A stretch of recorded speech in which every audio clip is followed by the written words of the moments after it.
အဲ့လိုနဲ့ episode 4မှာအကျိတ်နဲ့ဖြစ်ခဲ့တဲ့ပြိုင်ပွဲကိုမြင်တွေ့ခဲ့ရပြီးတော့အနိုင်ရသွားတဲ့ Seven ရဲ့ captain နဲ့ Kagami တို့အဖွဲ့ကလည်းပျော်ရွှင်နေကြတာပေါ့ဗျာတစ်ဖက်ကဆန်ရွှေတို့ဘက်ကလည်းသူတခါမှမထင်ထားဘူးတဲ့ပထမဦးဆုံးအရှုံးဆိုတော့ကြည်ကွေးနေပြီပေါ့တခါမှမခံစားဘူးတဲ့ feeling ခံစားလိုက်ရတော့မျက်ရည်ပိုင်းလည်းတေတခိုးကြတယ်ဒါပေမဲ့တခြားအသင်းပေါ်တွေနဲ့ captain တို့ကလည်းဆန်ရွှေကိုအသိဝင်သွားအောင်ဆိုပြီးတစ်ချက်ကန်ပြီးတော့ practice game လေးမှာပါမင်းဘာလို့အဲ့လောက်ဖြစ်နေရတာလဲရှုံးပွဲမရှိပါဘူးဆိုတော့မင်းရဲ့တမိုင်းကိုအခုရှုံးပွဲလေးနဲ့ပဲဇက်တိုက်ရှုံးကန်တော့မလို့လားလက်စားချေဖို့ပဲအဲ့ဒီတမိုင်းလေးမှာထက်ထားလိုက်စမ်းပါဆိုပြီးပြောတော့ဆန်ရွှေလည်းလုံးဝတည်ငြိမ်သွားပါတယ်အဲ့လိုနဲ့အမှတ်198မှတ်တို့နဲ့အတူ7 versus Kaiju မှာ7ကအနိုင်ရရှိသွားပြီးတော့အဆုံးသတ်သွားပါတယ်အသင်းပေါ်တွေအတီးတီးနှုတ်ဆက်ကြရင်းနဲ့ coach ကလည်းဒီနေ့မှာပြုံးပြုံးနဲ့ကျေနပ်နေပါတယ်နောက် sense တစ်ခုမှာတော့တိုင်ပွဲကိုအရှုံးနဲ့ရင်ဆိုင်လိုက်ရလို့စိတ်တည်ငြိမ်အောင်လို့မျက်နှာတစ်ပြီးတော့စိတ်ပြေလက်ပြောက်ခဏလောက်အနားယူနေတဲ့ကိုဆန်ရွှေစီကိုဂျမနိုင်ဖြစ်တဲ့မင်းဒီနေ့တော့ကံမကောင်းနိုင်ဘူးဒါပေမဲ့မင်းကိုရှုံးမယ်လို့တော့မထင်ခဲ့ဘူးစကားမစဒီနေ့ပွဲလည်းတိတ်ကြည့်လို့တော့မကောင်းမြောက်တွေတော့ခုံပေါက်ပြီးတော့အဲ့လိုဓာတ်အနေနဲ့ဆုပ်လို့ရကန်တရားမင်းမျက်နှာသာမပေးရလဲမပြောနဲ့အထူးဆန်းပါဘူးမရှုံးတာလေအဲ့လိုစကားတွေနဲ့ခနဲ့ပြီးတော့မြင်တွေ့လိုက်ရတာကတော့အရှိအပိုင်းမှာစိုက်ကားနောက်ကနေ AACC လိုက်စီးနေခဲ့တဲ့ဇပင်အစိမ်းနဲ့ကောင်းဆန်ရွှေရလဲဟာမင်းဒီနေ့ဒီပွဲကိုလာကြည့်ရတာမတွေ့ရအောင်ကြာပြီခုထိလည်းမင်းလက်ထိတ်မတိတ်တိပတ်ထားအောင်ပဲလားဆိုပြီးနှုတ်ဆက်လိုက်ပါမယ်မင်းအဲ့လိုမျိုးဓာတ်အနေလို့ကိုမင်းစကေးကမတိုးတက်တာပွဲကစားနေတဲ့အချိန်တွင်းမှာလည်းမင်းကြိုက်တဲ့လောက်အားကုန်ကြိုးစားတန်းတဲ့ကိစ္စတွေကိုဖျားသခင်ဖြည့်ဆည်းပေးမယ်ဆိုပြီးမင်းတင်ပေးတယ်လို့မရှိဘူးလားနောက်ပြီးအဲ့ဒီအနီးကပ်ဂိုးတွေနဲ့အနိုင်ယူရတာကကစားတဲ့သူအတွက်လွယ်တယ်လို့တစ်ဖက်အသင်းကိုအနိုင်ယူတဲ့ချိန်မှာလည်းအဝေးကနေပဲအနိုင်ယူနေတာအဲ့လိုအဝေးကနေတိတိကျကျပစ်သွင်းလိုက်တဲ့ဂိုးတွေကအမှန်များများရစေတယ်လို့သူ့အတွက်လည်းတန်ဖိုးရှိတယ်အဲ့တော့သူကကစားပွဲတိုင်းမှာတက်နိုင်တဲ့များအားကုန်တုံးပြီးတော့ကစားတယ်ကျန်တဲ့အကောင်းဆိုးတွေအတွက်ကိုဖျားသခင်ကိုပဲယုံကြည်ထားပြီးတော့ဒီနေ့ကံကောင်းဖို့အတွက်လည်းသူ့အတွက်အဆောင်ပါလာတယ်ဆိုတာထားရုပ်ကလေးထုတ်ပြပါမယ်အဲ့လိုနဲ့ဆန်ဆူလည်းအရှိရပြောသွားတဲ့စကားတွေကဟုတ်တုတ်တော့ရှိပြီမယ်အနောက်မှာထုတ်ပြလိုက်တယ်ဖားရုပ်ကတော့သူတိတ်နားလဲပုံမပေါ့ဒါပေမဲ့အဲ့လောက်ထိယုံကြည်မှုရှိပြီးတော့အထက်စီးကနေပဲဆန်ရွှေလူကောင်မျိုးတော်မှာခနဲ့ပြီးဆုံးမနေတဲ့ကောင်က Generation of America ရဲ့အကောင်းဆုံးအဝေးဖြစ်ကစားသမားမီဒိုရီမာရှင်တာရိုဆိုတော့သိလိုက်ရပါတော့လေခရိုကိုစီကိုလည်းတွားပြီးတော့စကားလေးပါပြောရင်အကြံလေးပါလေးပေးဖို့ဆန်ရွှေကပြောတဲ့အချိန်မှာတော့ခရိုကိုရဲ့ basketball skill ကိုတော့သူ respect ရှိကြောင်းနဲ့လူကိုတော့ type လေးမတူတာကြောင့်တိတ်ပြီးတော့မတွေ့ချင်ဘူးပေါ့ဗျာပြီးတော့ခရိုကိုလို skill ရှိတဲ့လူကလည်းဒီလိုအားနေတဲ့ save ring မှာဘာလို့ကစားနေလဲဆိုတာလည်းသူနားမလည်ကြောင်းပေါ့နောက်ပြီးဒီနေ့ဒီကိုအဓိကလာရတဲ့အကြောင်းရင်းကမင်းတို့ကစားတဲ့ practice ပွဲတွေကလာကြည့်ရင်းနဲ့မင်းကတောင်းပန်ဖို့လို့ပြောပါတယ်အဲ့ဒီတောင်းပန်ဖို့ဆိုတဲ့ဟာကတော့သူကအဲ့ဒီ save ring ကိုလုံးဝအရှုံးမပေးနိုင်ဘူးရှုံးမှလည်းမဟုတ်တဲ့အတွက်ဆန်ရွှေအခုလက်ရှိဆုံးဖြတ်ထားတဲ့ save ring ကိုလက်စားချမယ်ဆိုတဲ့ခံစားချက်ကိုမေ့လိုက်ဖို့ပြောပါတော့တယ်ဒီလိုနဲ့ခုနကပဲဆဲဆိုပြီးတော့စိုက်ကားနင်းလာတဲ့ကောင်တွေ့လိုက်ရပါတော့တယ်အဆောင်ကောင်လည်းစိုက်ကားနဲ့တူတူပြန်လိုက်သွားပြီးတော့နောက်ဆုံးတစ်ခုမှာခုနပြိုင်ပွဲအတွင်းမှာမက်တိုတဆဒဏ်ရာရသွားတဲ့ကိုရိုကိုကိုအသင်းပေါ်တွေကစီးကံကိုလိုက်ပို့ကြရင်းနဲ့ဆရာဝန်ကလည်းလုံးဝစိတ်ပူစရာမရှိဘူးဆိုတော့မှသူတို့အသင်းသားတွေအားလုံးနဲ့ coach ကအနိုင်ယူခဲ့ရတာကိုအပြည့်အဝပြောနိုင်ကြပါတော့တယ်ဒီလိုနဲ့အိမ်ပြန်ကြမယ်လို့တော့ဗိုက်ဒီစားကြပြီပေါ့အားပြန်ဖြည့်ဖို့အတွက်လမ်းစိတ်တွေဖယ်ပြီးတော့ပတ်စံတွေစုတဲ့ချိန်မှာတော့လုံးဝလောက်မနေခဲ့ဘူး coach ကလည်းစိတ်မကောင်းနေဖြစ်နေချိန်မှာအမဲသား buffet challenge ဆိုတဲ့ကားက coach ရဲ့ဘေးကနေဖြတ်သွားပါတော့တယ်တစ်ဆက်တည်းမှာပဲမင်းတို့ steak စားချင်လားဆိုတဲ့ coach ရဲ့စေတနာကိုလည်းမြင်တွေ့လိုက်ရပါတော့တယ်ဒီလိုနဲ့အဖွဲလိုက်အမဲသားဆိုင်ကိုရောက်ပြီးမှတိလိုက်ရတာကမိနစ်30အတွင်းမှာ 4kg ရှိတဲ့အမဲသား steak ကိုအပြီးစားရမယ့်ဆိုင်ဖြစ်နေပါတယ်မကုန်ဘူးဆိုရင်ရန်1000ပေးဆောင်မယ့်ဆိုင်ဆိုတာလည်းသိရှိလိုက်ရပါတော့တယ် coach ကတော့စားကြပေါ့မင်းတို့ကလကားပြေးခိုင်းတာမဟုတ်ဘူးလို့ဗာဒီပြောနေရောမဲသားတို့ညလည်းမဲတာကြီးမဟုတ်ဘူးဆိုတော့အတင်းသားတွေကလည်းမကုန်ရင်ရောရမယ့်အတူတူဘိုင်လဲစားနေတာဆိုတော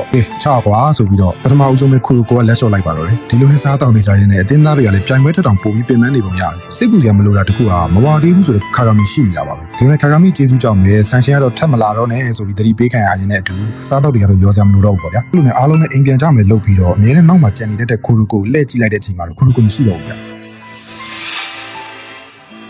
အကြောင်းကတော့ဆန်ရွှေနဲ့အတူတူစကားပြောဖို့ဆိုပြီးအစိုးရကလေးထွက်သွားလို့ပဲဖြစ်ပါတယ်။စင်တကူမှာတော့ခိုလိုကိုနဲ့ဆန်ရွှေနဲ့အတူတူလမ်းလျှောက်ပြီးစကားပြောနေကြရင်လည်းဆန်ရွှေကပဲဒီနေ့သူ့မီဒိုရီမလာတွေ့ကြောင်းနဲ့သူ့ရဲ့ဘယ်ဘက်လက်ကလည်းတော်တော်အစွမ်းထက်လာတဲ့အကြောင်းပေါ့။ပြီးတော့ဒီနေ့ခိုလိုကိုကလည်းသူ့အဖွဲ့ထဲမှာပါဝင်နေနဲ့ practice game မှာလည်းရှုံးသွားတယ်။ခိုလိုကိုအဖွဲ့ထဲလာခေါ်ပြီးမယ်ခိုလိုကိုညင်းမယ်ဆိုတော့သူသိနေပြီးသားဖြစ်တယ်။ဒါပေမဲ့သူလည်းမတက်နိုင်ဘူးပေါ့။ဘာလို့လဲဆိုတော့ခိုလိုကိုနဲ့ကိုသူတူတူကစားချင်နေလို့ပေါ့။အဲ့ချိန်ခရိုကိုကလည်းသူလုံးဝအဆောင်ကောင်းစိတ်မဝင်စားကြောင်းသူပုံမှန်လည်းပြောပါတယ်တိတ်ကြီးမရပုံနဲ့ပေါက်တယ်ဗျဒါပေမဲ့ခရိုကိုကိုဆန်ရွှေခေါ်လာရတဲ့အဓိကအကြောင်းရင်းဟာဆန်ရွှေမှာမိကုန်းတစ်ခုရှိနေလို့ Generation of America ရဲ့ Championship ပွဲအပြီးမှာခရိုကိုကလုံးဝပျောက်ကွယ်သွားတယ်အဖွဲ့ကနေထွက်သွားတယ်ပေါ့ဗျာအဲ့ဒီ reason ကိုဆန်ရွှေကသိချင်နေတာတစ်ဖက်မှာလည်း7ကစားသမားတွေအားလုံးခရိုကိုရှားနေကြပြီးတော့ခရိုကိုရှားနေတဲ့ခါကမီတယောက်မျက်နှာကြပြီးဖြစ်တဲ့ street basketball မြင်လိုက်ရတဲ့အချိန်မှာစိတ်ဝင်စားလို့ရက်ကြည့်နေနေတစ်ဖက်မှာစကားပြောနေတဲ့ဆန်ရွှေနဲ့ခရိုကိုမြင်တွေ့လိုက်ရပါတော့လေခုနစကားပြောနေတဲ့ဟာကိုပြန်ဆက်ရရင်ခရိုကိုကမတေချာသေးဘူးလေဗျအတင်းကနေပျောက်သွားရတဲ့ရည်ရွယ်ချက်ကမတေချာသေးဘူးဗျသူပြောပြတာ Taco ရဲ့ Championship ပွဲမှာသူ့ရဲ့အဲ့ feeling တခုကစလာတာသူခံစားမိနေတာတခုကအဲ့ဒီ Taco ရဲ့အဖွဲ့မှာတခုခုကလက်ဟာနေတယ်ပေါ့ဗျာ အဲ့တော့ဆန်ရွှေကလည်းဘတ်စကတ်ဘောဆိုတာအနိုင်ယူဖို့ပဲလေငါတို့နိုင်ယူခဲ့ပြီးပဲဆိုတော့သူကလည်းအဲ့အချိန်တော့သူ့ကိုယ်သူတော်မှအမေကုန်းတွေအတွက်အဖြေမရှိခဲ့ဘူးပေါ့အဲ့တော့သူခံစားနေရတာက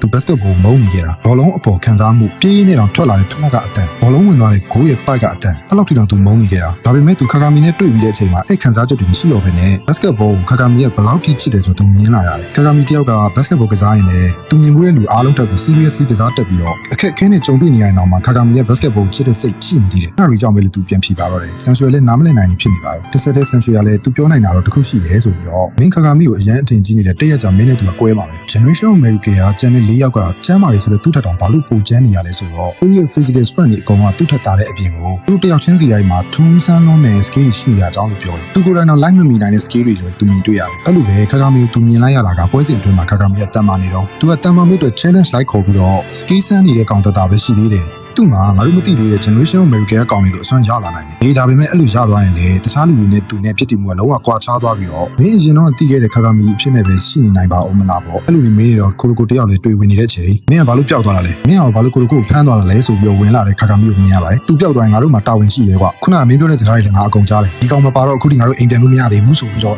ဆန်ရှင်တဲ့စကားတွေများနေပါတယ်။တစ်ဖက်မှာသူတို့စကားများနေတဲ့အချိန်ပန်းချန်ပေးရဲ့ basketball ကွင်းထဲမှာတော့ဖွဲ့တစ်ဖွဲ့ကចောင်းသားလေးတွေကိုခေါ်ပြီးတော့ basketball challenge နဲ့အနိုင်ကျင့်နေပါတော့တယ်။ကျွန်တော်တို့ငယ်ငယ်တုန်းကလို့ဆိုရင်ကွင်းလူတာပေါ့ဗျာကလေးတွေလည်းအနိုင်ကျင့်ခံနေရတော့မခံချင်စိတ်အပြည့်နဲ့ဆရာကြီးကိုလိုကိုကလည်းသူတို့ရှိကိုရောက်ရှိသွားပါရောအားကိုးလို့ရတဲ့ဗလာတွေနဲ့ဆိုတော့ဟိုကောင်တွေကလည်းစဖြေတာပေါ့ကိုလိုကိုကလည်းမင်းတို့စော့နေတာဘတ်စကတ်ဘောမဟုတ်ဘူးပေါ့ပြီးတော့အနိုင်ကျင့်အောင်လည်းသူလက်မခံနိုင်ဘူးပေါ့အဲ့ဒီတော့ဟိုကောင်တွေကလည်းဘတ်စကတ်ဘောနဲ့ပဲရှင်းမဲ့တွေပါဖြစ်ရောပေါ့အချိန်မှထားတာခါကာမီနဲ့ဆန်ရွှေကပါရောက်လာပြီးတော့အနောက်ကနေ ready ပဲဆိုတော့ဟိုကောင်တွေပါပြားနေရောကဲတော့9ယောက်လည်းဖြစ်တယ်ဆိုပြီးပွဲစားပါလေပွဲတွင်းမှာတော့ခါကာမီရဲ့ strength ကိုလိုကိုရဲ့ pass